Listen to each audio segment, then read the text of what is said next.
Shakeem Holloway, Rockdale News here at Heritage High School football coach Wendell early. Coach, how you doing? As well as can be expected. All right, Coach, you're coming off a tough loss, but you're a new coach, bringing a new system to the guys offensively, defensively. What is your evaluation of how they've adjusted to the system, and do they have a full understanding of it at this point? Well, in a lot of ways, yes. In some ways, no. And our kids, our players are learning as fast as they can and doing the best job that they can do. Defensively, our players played about as well as they could play the other night. They really competed well. I was very proud of our defensive staff and our defensive football players. Offensively, it's another story. I'm going to take the bullet on this one, to be honest with you, because there's a phenomenon out there, a syndrome, if you will, called paralysis by analysis. And I think what we were guilty of as coaches were we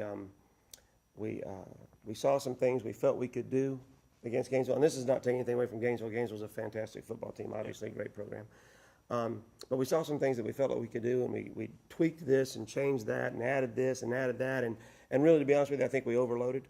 And I think that when the lights came on, the bullets started to fly, our players were like deer in headlights. And we coupled that with some physical errors that we did, and the mental errors and the physical errors, and we just couldn't even compete offensively. And you know what, as the head football coach, like I said, I'm going to take the bullet on this one.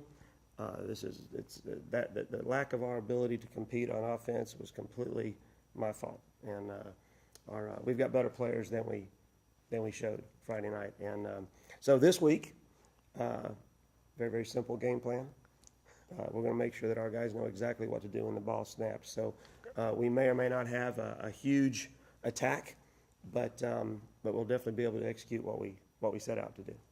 Coach, do you think you need to simplify it a little bit more, like as far, not like for the kids or anything, but for you, just, run the ball, pass the ball a little bit less or anything like that? Well, in terms of our attack, we are going to simplify it. We're going to have maybe 5 runs and 6 passes.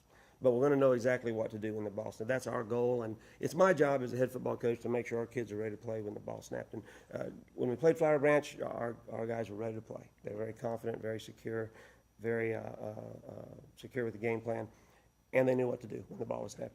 And I think there's a lot to be said for that. And as a head football coach, like I said, it's my job to make sure we're ready to play. And I guarantee you, we'll be ready to play on Friday. Obviously, Coach, it differs game by game, but what kind of run-pass ratio do you want to have, I guess against Cedar Shoals on Friday? Right. Well, yeah, to be honest with you, I think we're going to throw the ball a little more than we run it, just based on our personnel. Yeah. However, whatever the game dictates is what we would do. But like I say, the biggest challenge for us is we're not even worried about Cedar Shoals. The biggest challenge for us is to be ready to play at kickoff, and that's something we've got to take great steps and great care to make sure that is the case. Thanks, Coach. Thank you.